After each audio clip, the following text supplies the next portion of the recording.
Olympics ప్రపంచంలో అతిపెద్ద క్రీడా మహా సంగ్రామం. వందల దేశాలు, వేల మంది క్రీడాకారులు తమ ప్రతిభకు కొన్నేళ్లుగా రేయింబవళ్లు పడ్డ శ్రమకు ఒక్క మెడల్ వస్తే చాలని ఎదురుచూసే క్రీడా వేదిక. గత ఏడాది టోక్యోలో జరగ్గా ఇప్పుడు పారిస్ ఒలింపిక్స్ కు ఆతిథ్యమిచ్చింది. అసలే పర్యాటకంగా పేరున్న అద్భుత నగరం పారిస్, పైగా అతిపెద్ద క్రీడా సంరంభం. ఇక చెప్పేదేముంది, ఎక్కడ చూసినా అథ్లెట్ల కోలాహలమే. ఇంతకీ పారిస్ ఒలింపిక్స్ విశేషాలేంటి?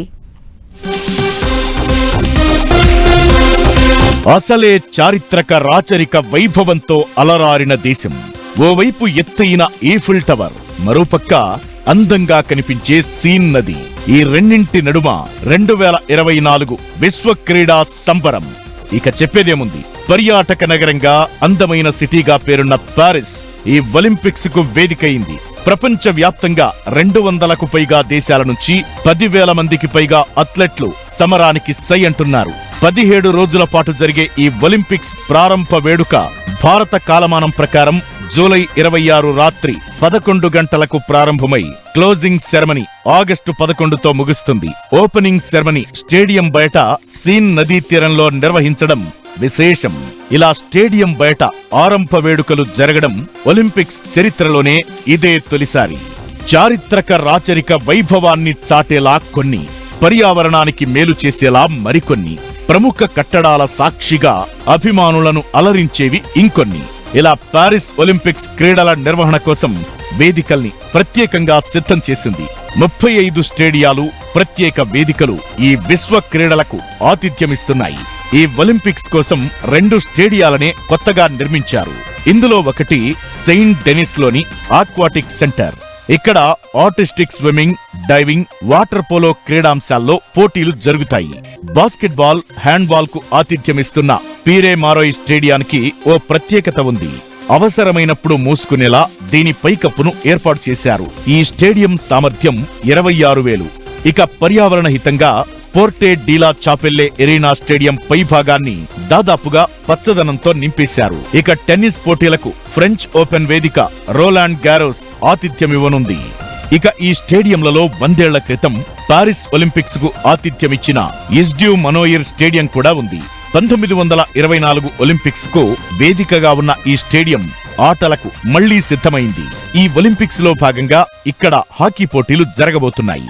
ఫ్రాన్స్ లోనే అతిపెద్దదైన స్టేడ్ డి ఫ్రాన్స్ స్టేడియంలో ఈసారి ముగింపు వేడుకలు జరుగుతాయి. ఈక్వెస్ట్రియన్, మోడర్న్ పెంటత్లాన్ పోటీలకు వేదికైన శాటో డి వెర్సైలెస్ కు చారిత్రక గుర్తింపు ఉంది. అప్పట్లో దీన్ని వేట కోసం నిర్మించారు. ప్రపంచ వారసత్వ సంపదగా గుర్తింపు పొందిన మొట్టమొదటి ఫ్రెంచ్ నిర్మాణం ఇదే. 40,000 వరకు సీటింగ్ సామర్థ్యం ఉంది. మరోవైపు ఆర్చరీ, అథ్లెటిక్స్, రోడ్ సైక్లింగ్ కు ఆతిథ్యమిచ్చే ఇన్వాలిడెస్ కు శతాబ్దాల చరిత్ర ఉంది. ప్రపంచ ప్రఖ్యాతిగాంచిన చారిత్రక కట్టడం ఈఫిల్ టవర్ వెనకాల కనిపిస్తుండగా సీన్ నదీ తీరాన బీచ్ వాలీబాల్ స్టేడియం ప్రత్యేక ఆకర్షణగా నిలుస్తోంది. ఈ క్రీడల కోసమే తాత్కాలికంగా నిర్మించిన ఈ ఈఫిల్ టవర్ స్టేడియాన్ని ఒలింపిక్స్ ముగిశాక తొలగిస్తారు. 8,356 మంది సామర్థ్యమున్న చాంప్ డి మార్స్ ఎరీనాను తాత్కాలికంగానే నిర్మించారు. ఇక సైక్లింగ్, మౌంటైన్ బైక్ పోటీలు నిర్వహించే కృత్రిమ కొండ ఎలన్ కోట్ హిల్ కూడా ఆకట్టుకుంటోంది. అథ్లెటిక్స్, రోడ్ సైక్లింగ్ నిర్వహించే ట్రాకాడెరో కూడా తాత్కాలిక వేదికే. ఈసారి పారిస్ ఒలింపిక్స్ లో ఇన్ని దేశాల్లో అత్యధిక స్వర్ణాలతో అగ్రపీఠాన్ని అందుకునేదెవరనేది ఆసక్తికరం. పోటీ ప్రధానంగా అమెరికా, చైనా మధ్య అనడంలో ఎటువంటి సందేహం లేదు. ఎప్పట్లాగే తన ఆధిపత్యాన్ని కొనసాగించాలని యుఎస్ చూస్తుంటే, టోక్యోలో కేవలం ఒక్క పథకం తేడాతో కోల్పోయిన అగ్రస్థానాన్ని ఎలాగైనా సొంతం చేసుకోవాలని చైనా పట్టుదలతో ఉంది. మరి భారత పథకాలపైన మన క్రీడాభిమానులు భారీ ఆశలే పెట్టుకున్నారు. మరి పారిస్ లో మన అథ్లెట్ల పథకాల పంట ఏ మేరకు పండుతుంది? మువ్వనెల జెండాను రెపరెపలాడించేంత మంది అథ్లెట్లు మన దగ్గర ఎంతమంది ఉన్నారు? ఈ పారిస్ ఒలింపిక్స్ లో 16 క్రీడా పోటీల్లో 117 మంది భారత అథ్లెట్లు బరిలోకి దిగనున్నారు. గత టోక్యో ఒలింపిక్ క్రీడల్లో భారత్ 7 పతకాలు సాధించింది. అయితే ఈసారి భారత్ పతకాల సంఖ్య 2 అంకెలు చేరుకుంటుందనే అంచనాలు ఉన్నాయి. ఓపెనింగ్ సెరమనీలో భారత్ తరపున ఫ్లాగ్ బేరర్లుగా ఉండే ఛాన్స్ స్టార్ బ్యాడ్మింటన్ ప్లేయర్ తెలుగమ్మాయి PV Sindhu, table tennis legend Achanta Sharath Kamal కొట్టేశారు. పివి సింధు 2016 ఒలింపిక్ క్రీడల్లో రజతం, 2020 టోక్యో ఒలింపిక్స్ లో కాంస్యం సాధించారు. ఈసారి ఎలాగైనా స్వర్ణం సాధించి చరిత్ర సృష్టించాలని పట్టుదలగా ఉన్నారు. ప్రధాని మోదీ కూడా వీరందరితో ఇంటరాక్ట్ అయ్యి ఆల్ ది బెస్ట్ చెప్పారు. టోక్యో విశ్వ క్రీడల తరువాత మన ఆటగాళ్లు, అభిమానుల్లో కొండంత ఆత్మవిశ్వాసం కనిపిస్తోంది. గత క్రీడల్లో నీరజ్ చోప్రా జావెలిన్ త్రో పసిడి పతకాన్ని కొల్లగొట్టడం కొత్త జోష్ నింపింది. మనోళ్లలోనూ ప్రపంచ స్థాయి ప్రతిభ దాగుందన్న నమ్మకం కలిగించింది.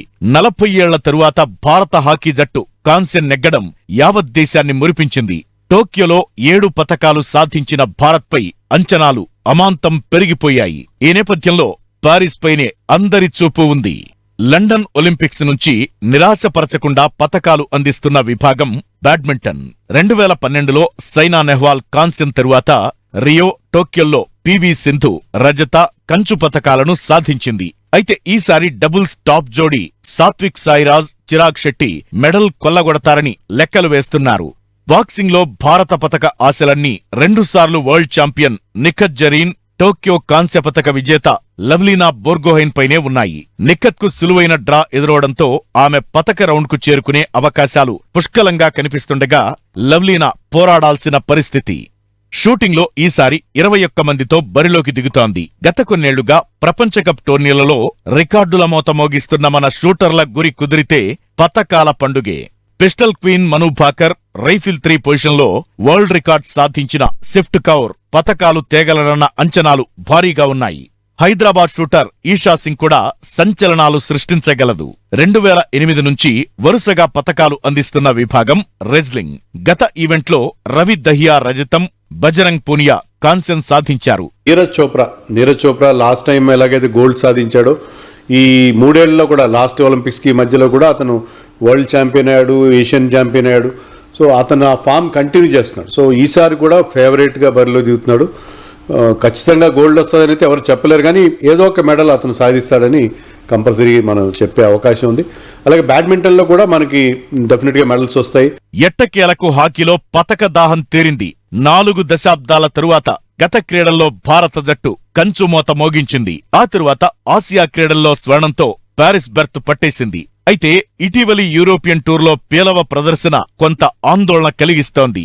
బెల్జియం, ఆస్ట్రేలియా లాంటి మేటి జట్లున్న పూల్ బిలో భారత్ ఆడనుంది. అయితే మెరుగైన సాధన చేసిన భారత ఆటగాళ్లు ఈసారి ఫైనల్ చేరతామనే నమ్మకాన్ని వ్యక్తం చేస్తున్నారు.